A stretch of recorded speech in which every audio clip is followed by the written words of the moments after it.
review of Froggy's Fog Scents. So I have two here. One of them is Campfire.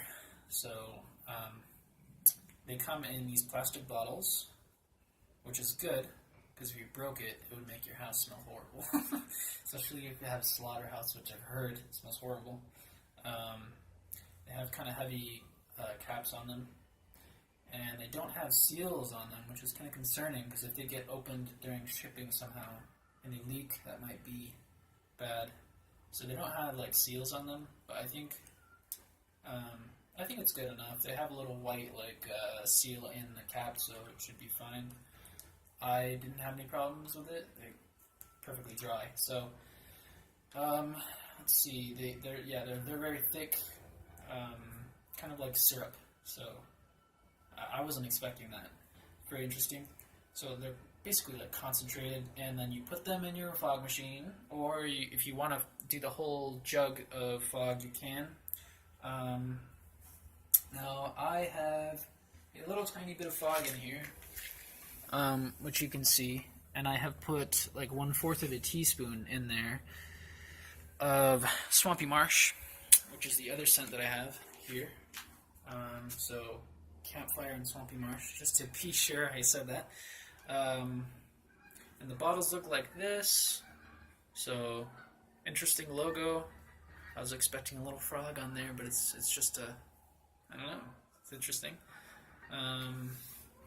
And it says 1 ounce makes 2 gallons. This is 1 ounce little thing. I think you can definitely get away with 1 ounce in a home hot. I don't even think you'll be using the whole thing, to be honest. It's very concentrated stuff. So, let's see, what else? I'm going to smell them now and try to tell you how it smells. So, let's reset my nose. Okay. I guess there's like a hint of maybe cologne with Swampy Marsh. I think with both of these, it's kind of like that. They're both a little bit musky, but I would say Campfire is a little more musky than Swampy Marsh, and it's got that smoky smell to it. Swampy Marsh smells a little bit sweeter and a little bit more like mold or mildew. And I have tested this already, and the smell changes a little bit as it comes out of the fog machine because it's being heated up and vaporized and all that. So to my nose, it smells a little bit more musky coming out of the fog machine. So again, I put a quarter of a teaspoon inside of this fog machine. I'm now going to smell it and tell you what I think it smells like. Now on Halloween night, I'll probably be doing half of a teaspoon or a full teaspoon of this stuff inside of a full fog machine. If you look inside of here, you can see how much this holds. Like the container doesn't go all the way to the bottom of the fog machine. It almost does. And then it kind of ends here. So it's not a huge reservoir. It's like this area. So let's have a whiff of this stuff. I think I got this fog machine at Spirit Halloween, if you're wondering. It says Seasonal Visions International as the brand. It's been working fine for me. I think I've had it for a year, and it's still going strong, so this thing works. I also have another fogger that I think I got from Spirit Halloween. It's from another brand. It's working fine.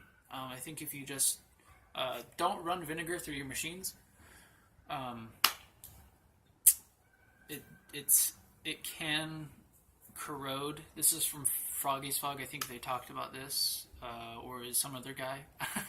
I would just be cautious about putting vinegar, any kind of vinegar water ratio into your fog machine to clean it out. I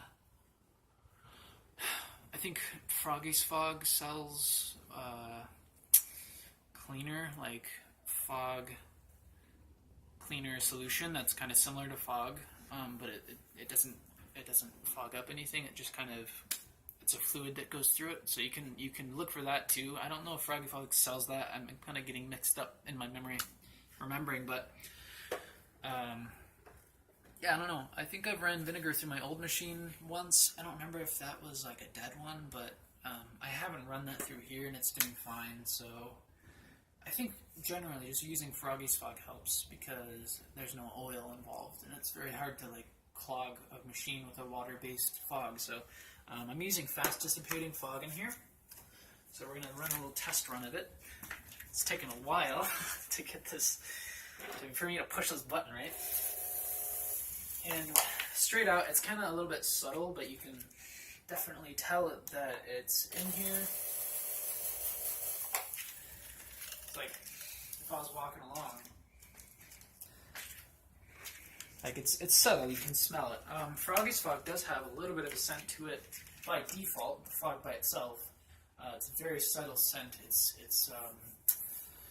very clean, very subtle smell. It doesn't really smell like anything.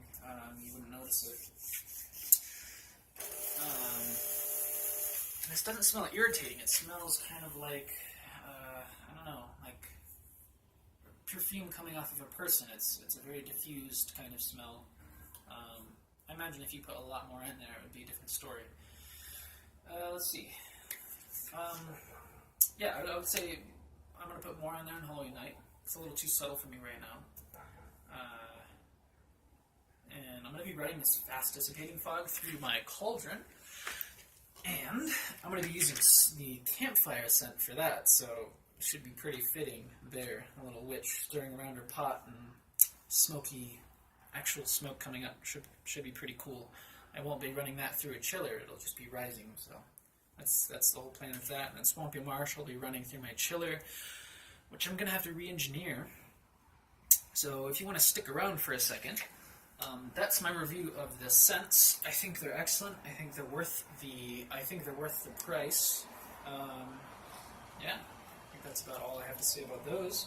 So let's come into the garage, and the audio should be a little bit better here. So I am going to be redoing my fog chiller. If you look in here, it's just a tube made out of wire. So if you come over here and look, it's just a tube made out of wire. Now this has worked okay for me. Like it's all right. And this sort of goes there, and then the fog machine will go here. And you want to leave a little like 1-inch gap between the nozzle of the fog machine and the inlet of this pipe. So if you have a look, this is like a good gap right here. If you want to come over here and look again, this is a pretty good gap that you want. I don't know if you can see it, but I'll just take the camera and I'll have a look. So you can see there's a little bit of a gap. Now if you put it right up against here, you're going to get a little bit of fluid dripping down onto the chiller. I mean, it's not going to vaporize fully, so you want to keep a little bit of space here. I mean, the fog goes through based on momentum, so you don't really need to put it all the way in there. It's going to be fine. It's got enough momentum to go all the way through just fine. So I would say we have a little bit of a gap here. Now, if you want to look at the fluids I have, I've been using this jug for like 2 years. I've gotten away with it. So this stuff lasts a long time. I don't know if you can keep it for this long, how that changes how well it performs, but it seems to be the same to me. One thing I have read on the internet, the only thing I can possibly think of that'll make this go bad is contamination. So if you get bacteria in here, you might get a little bit of growth of bacteria and it might ruin your fog, but I haven't had any problems with that personally. So yeah, this stuff's really good. It lasts a long time. So I have that, and fast dissipating fog has a little rice car in it. And that's the stuff I was using in the machine just now. So anyways, the fog chiller, what I want to go ahead and do is rework it. So I don't recommend this design. I think the philosophy of what you probably want to do is get the fog to rise through ice. So there's a lot of designs. I might post a couple of them in the description where there's grates and stuff to hold the ice and the fog goes below it. And then I also saw a really, really effective coffin chiller that I will post in the description. That's a video, and it's based on a smoker that you use for food. Can't remember exactly what they're called. Like a barbecue smoker. It's based on that. So you can go check out that. I think that's a good design. That's probably what I'm going to be looking at because it's super effective. Like that fog stays on the ground really well, even without too much ice in it, I think. From what I remember, he had like a bit of ice around the edge and it still worked. So, I don't know. It's kind of hit or miss. I don't think anybody really knows the perfect... Is it still going? Okay. Making sure I didn't shut off the video. Yeah, I'd say no one really has a perfect... Just go ahead. The design. So I'd say the one that I have is, it's not the greatest. I think you want the fog to go through the ice a little bit. So that's all I got for today. Thanks for watching. I'll see you guys next time.